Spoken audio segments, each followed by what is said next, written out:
नमस्कार।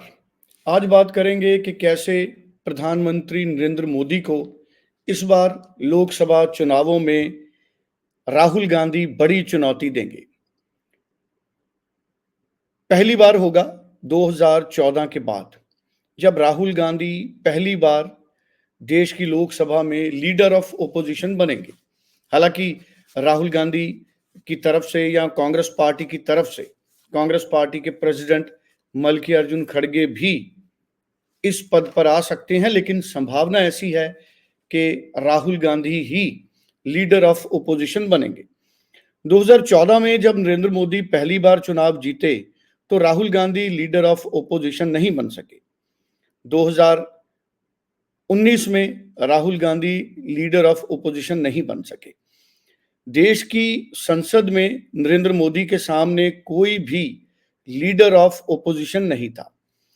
देश के संविधान के मुताबिक भारत की लोकसभा में कोई भी राष्ट्रीय दल या कोई भी दल अगर कुल लोकसभा सीट का 10% हासिल करता है तो उसको लीडर ऑफ ओपोजिशन का पद मिलता है। अब 2014 में जब पहली बार प्रधानमंत्री बने नरेंद्र मोदी तो उनके सामने कांग्रेस पार्टी की महज 44 सीटें थी। 44 सीटों के साथ कांग्रेस पार्टी देश की सबसे बड़ी पार्टी तो थी, लेकिन लोकसभा में लीडर ऑफ ओपोजिशन का पद हासिल करने के लिए कांग्रेस पार्टी को चाहिए थे 54 लोकसभा के सांसद, जो उनके पास नहीं थे। 2019 में फिर वही पोजीशन बनी। 2019 में लोकसभा के कांग्रेस पार्टी के 52 सांसद थे, जबकि उनको चाहिए थे 54 सांसद।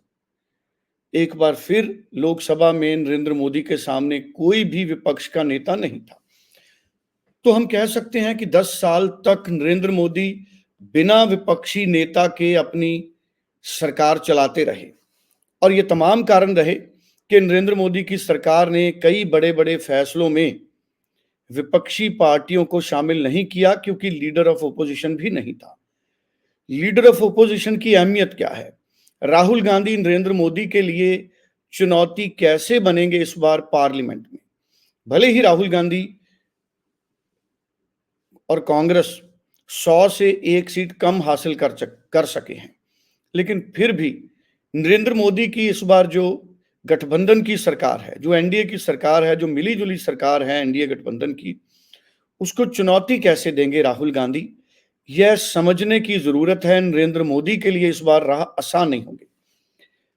राहुल गांधी इस बार ऑफिशियल तौर पर लीडर ऑफ ओपोजिशन रहेंगे। पिछली बार कांग्रेस पार्टी ने कांग्रेस पार्टी का संसद का नेता इस पद के साथ आगे कांग्रेस पार्टी बढ़ी, लेकिन उनके पास कोई भी लीगल या कानूनी मान्यता वाला पद नहीं था जो लीडर ऑफ ओपोजिशन का पद है।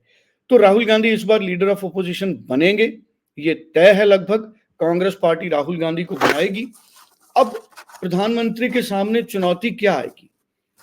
अब राहुल गांधी को, प्रधानमंत्री को, उन तमाम बड़ी कमेटियों में शामिल करना पड़ेगा जो पहले नरेंद्र मोदी नहीं करते थे। लीडर ऑफ ओपोजिशन देश की कई बड़ी फैसला लेने वाली कमेटियों का मेंबर होता है। वह पब्लिक अकाउंट्स की कमेटी के मेंबर बनेंगे, वह पार्लियामेंट की जुड़ी कई कमेटियों के मेंबर बनेंगे, और उन कमेटियों के मेंबर बनेंगे जो सीबीआई का डायरेक्टर चयन करती हैं, जो कमेटियां चीफ इंफॉर्मेशन कमिश्नर की नियुक्ति करती हैं। सीबीआई का डायरेक्टर हो, नेशनल ह्यूमन राइट्स कमीशन के चेयरपर्सन हो, लोकपाल हो, पब्लिक अकाउंटेबिलिटी को लेकर, अकाउंट्स को लेकर बहुत सारी पार्लियामेंट की कमेटियां हैं।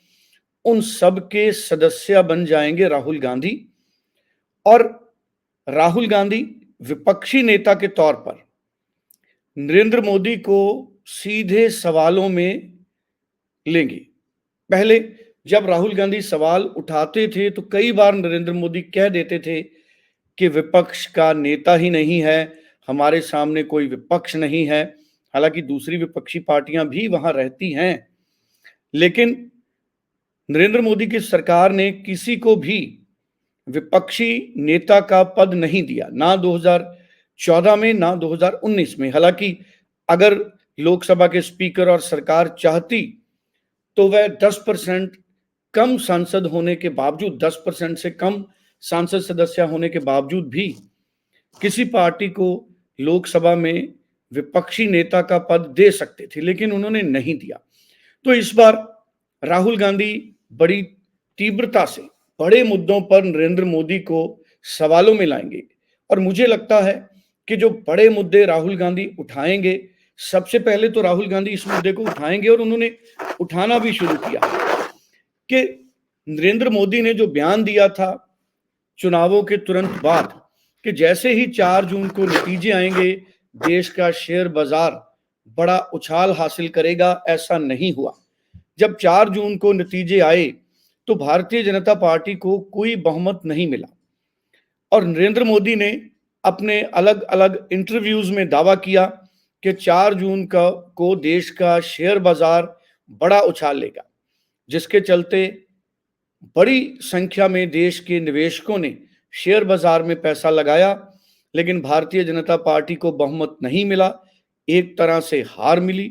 240 सीट मिले, भले ही गठबंधन 292 सीटों पर पहुंचा, लेकिन नरेंद्र मोदी के उस इंटरव्यू के बाद बड़ी संख्या में लोगों ने शेयर बाजार में निवेश किया और उनको 4 जून को घाटा उठाना पड़ा।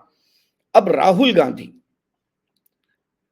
प्रधानमंत्री नरेंद्र मोदी के इन बयानों पर पार्लियामेंट की कमेटी की जांच चाहते हैं। राहुल गांधी चाहते हैं कि नरेंद्र मोदी जी ने यह जो बयान दिया वो अपने मित्रों को फायदा पहुंचाने के लिए दिया या किनको फायदा पहुंचाने के लिए दिया, इसकी जांच हो। और निश्चित तौर पर जैसे ही नए लोकसभा के सदस्य शपथ लेंगे, उसके बाद Rahul Gandhi leader of opposition बनेंगे, तो वो और पूरी ओपोजिशन इंडिया गठजोड़ बड़ी शिद्दत से ऐसे तमाम मुद्दों को उठाएंगे और सबसे पहले इस मुद्दे को उठाएंगे और इसके बाद मांग होगी जो इलेक्टोरल बॉन्ड थे, जो सुप्रीम कोर्ट के दखल के बाद सब नाम सार्वजनिक किए गए कि देश में किस पॉलिटिकल पार्टी को कितना चंदा मिला और भारतीय जनता पार्टी को देश में सबसे ज्यादा चंदा मिला। अब मुझे लगता है कि राहुल गांधी इलेक्टोरल बॉन्ड के मामले में, चुनावी बॉन्ड के मामले में, जिसमें पॉलिटिकल पार्टियां चंदा हासिल करती हैं किसी भी व्यक्ति से और उसकी पहचान गुप्त रहती थी, अब वो पहचान गुप्त नहीं रही क्योंकि देश की सुप्रीम कोर्ट ने फैसला सुनाया और भारत के बड़े bank state bank of India को भी सबके नाम सार्वजनिक करने पड़े।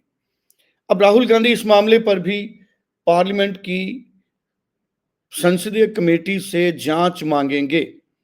तो कुल मिलाकर आने वाले दिन नरेंद्र मोदी के लिए चुनौती भरे हैं और शेयर बाजार पर जो बयान दिया नरेंद्र मोदी ने, उसको भी राहुल गांधी बड़ा मुद्दा बना रहे हैं और राहुल गांधी का कहना है कि नरेंद्र मोदी के उस बयान से दुनिया भर की कंपनियों ने निवेश के जरिए बड़ा मुनाफा हासिल किया और बहुत सारे निवेशक ऐसे थे भारतीय जिनको नुकसान हुआ।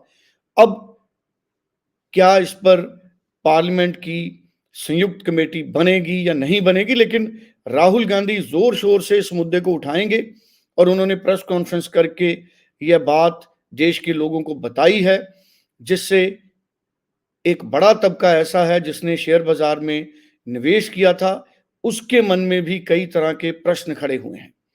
अब आने वाले दिनों में यह मुद्दा कितना बड़ा बनेगा, क्या राहुल गांधी इसे बड़ा बना पाएंगे, क्या देश का मीडिया इस मुद्दे को समझकर इस पर बात करेगा, गोदी मीडिया की भूमिका क्या रहेगी, ये तमाम पहलू अब देखने लायक होंगे और आने वाले दिनों में लगातार हम भी इस मुद्दे पर नजर बना के रखेंगे।